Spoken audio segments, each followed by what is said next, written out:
আজকে আমি তোমাদের সঙ্গে এমন একটা পরোটা রেসিপি শেয়ার করব যেটা মুখে দিলেই মনে হবে আগে কেন এভাবে বানিয়ে খাইনি। এই পরোটা দেখতে যেমন লোভনীয় সেই রকম দারুণ সুস্বাদু খেতে। উপরটা হয় খুবই মুচমুচে আর ভেতরটা হয় খুবই নরম। পরোটা বানানোর জন্য আমি এখানে একটা চপার নিয়েছি। চপারের মধ্যে অ্যাড করে দিতে হবে পেঁয়াজ। দুটি মিডিয়াম সাইজের পেঁয়াজকে ছোট করে কেটে নিয়ে অ্যাড করেছি। তার সঙ্গে একটি গাজরকে স্লাইস করে কেটে নিয়ে অ্যাড করেছি। এবার অ্যাড করে দিতে হবে হাড় ছাড়া মুরগির বুকের মাংস। তো এইভাবে ছোট ছোট করে কেটে নিয়ে অ্যাড করেছি। তার সঙ্গে ঝাল বুঝে 5-6টি কাঁচা লঙ্কা অ্যাড করেছি। এবার চপার দিয়ে চপ করে নিতে হবে। তোমরা চাইলে এটা ছুরি দিয়েও করতে পারো, কিন্তু অনেকটা সময় লেগে যায়। তো এইভাবে চপার দিয়ে করলে সময়টাও একদম কম লাগে আর তার সঙ্গে খুব ভালোভাবে চপড হয়ে যায়। দেখতেই পাচ্ছ খুব সুন্দরভাবে চপড হয়ে গেছে। তো এই মিশ্রণটা একটা বাটির মধ্যে নিয়ে নিতে হবে। পরোটা তৈরি করার জন্য মিশ্রণটা একদমই পারফেক্ট হয়েছে। এবার এর মধ্যে অ্যাড করে দিচ্ছি 1 চামচ ঘি। ঘির পরিবর্তে সাদা তেল বা বাটার অ্যাড করতে পারো। দিয়েছি বেশ কিছু পরিমাণে ধনে পাতা কুচি, তার সঙ্গে অল্প একটু আদা রসুন বাটা, লঙ্কা গুঁড়ো আর দিয়েছি ধনে গুঁড়ো, জিরে গুঁড়ো, সামান্য পরিমাণে গরম মশলা। এবার দিয়ে দিতে হবে স্বাদ মতো নুন। সমস্ত কিছু ভালো করে মিশিয়ে নিতে হবে। মেশানো হয়ে গেলে এইভাবে রেখে দেওয়া যাবে না, ফ্রিজে কিছু সময়ের জন্য রেখে দিতে হবে যাতে এটা ভালোভাবে সেট হয়ে যায়। এবার পরোটার জন্য ডোটা বানিয়ে নিতে হবে। তো ডো বানানোর জন্য এখানে আমি ময়দা নিয়েছি 2 কাপ। ময়দার পরিবর্তে আটাও নিতে পারো, কিন্তু ময়দা দিয়ে বানালে পরোটাগুলো খেতে বেশি সুস্বাদু হবে। এবার অল্প একটু নুন, চিনি আর ইস্ট অ্যাড করে ভালো করে মিশিয়ে নিতে হবে। 2 চামচ মতো সাদা তেলও অ্যাড করেছি। তারপর হাত দিয়ে ভালো করে ময়ানটা দিয়ে নিতে হবে।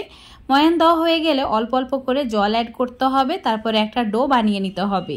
এখানে ইস্টের পরিবর্তে তোমরা টক দই ব্যবহার করতে পারো। এই পরোটার জন্য ডোটা কিন্তু অনেক বেশি নরম করে রেডি করতে হবে। তো দেখো একদম চিটচিটে আঠালো ভাবে আমি রেডি করে নিয়েছি। 1 চামচ মতো আবারও তেল অ্যাড করে ভালো করে এবার একটু মালিশ দিয়ে নিতে হবে যাতে ডোটা একদম পারফেক্ট হয়। এবার এটাকে রেস্টে রেখে দিতে হবে 10 মিনিটের জন্য। 10 মিনিট পর তোমাদের দেখাচ্ছি।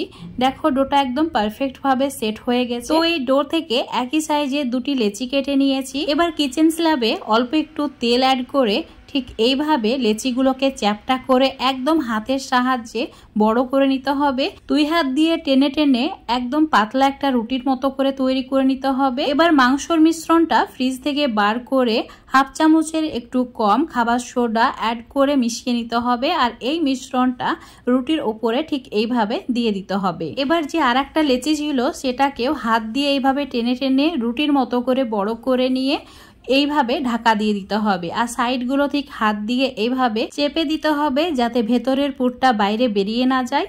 উপরেও আবারও এইভাবে মিশ্রণটা অ্যাড করে দিতে হবে। মিশ্রণটা অ্যাড করা হয়ে গেলে সাইডটাকে ঠিক এইভাবে ফোল্ড করে নিতে হবে। আমি যেইভাবে ফোল্ড করছি একটু খেয়াল করে দেখে তোমরাও এইভাবে ফোল্ড করে নেবে। তো 4 ভাঁজ করে নিতে হবে যাতে এটা চৌকো হয়। তোমরা চাইলে গোল করেও তৈরি করে নিতে পারো। আর সাইডগুলো ঠিক এইভাবে জয়েন করে দিতে হবে। এবার একটা ফ্রাই প্যান নিয়েছি। ফ্রাই প্যানে অল্প একটু তেল অ্যাড করে দেওয়ার পর হাত দিয়ে ঠিক এইভাবে ব্রাশ করে নিতে হবে। এবার যে পরোটা বানিয়ে রেখেছিলাম সেটা ফ্রাই প্যানে অ্যাড করে এইভাবে হাত দিয়ে চ্যাপটা করে নিতে হবে, মানে একটু পাতলা করে নিতে হবে। দুধ আর ডিমের মিশ্রণ এইভাবে ব্রাশ করে নিতে হবে, তাহলে খুব সুন্দর একটা কালার আসবে। আর এইভাবে অল্প একটু সাদা তিল ছড়িয়ে দিতে হবে। এবার চুলোর উপর একটা তাওয়া গরম করে নিয়েছি। চুলোর ফ্লেমটা মিডিয়াম টু লো রেখেছি। ফ্রাই প্যানটা অ্যাড করে দিলাম। তারপর ঢাকা দিয়ে 10 মিনিট রেখে দিয়েছিলাম। একটা সাইড হয়ে গেলে ঠিক এইভাবে উল্টে অপর সাইডটাও সেকে নিতে হবে।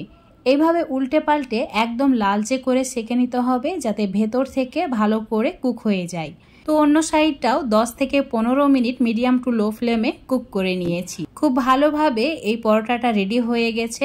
একদম লালচে একটা কালার চলে এসেছে আর ভেতর থেকেও মাংসগুলো ভালোভাবে সেদ্ধ হয়ে গেছে। এবার চুলো অফ করে পরোটা সার্ভ করে নিতে হবে। তো আজকের এই পরোটা রেসিপিটা দেখে যদি তোমাদের ভালো লেগে থাকে অবশ্যই বাড়িতে একবার ট্রাই করে দেখবে।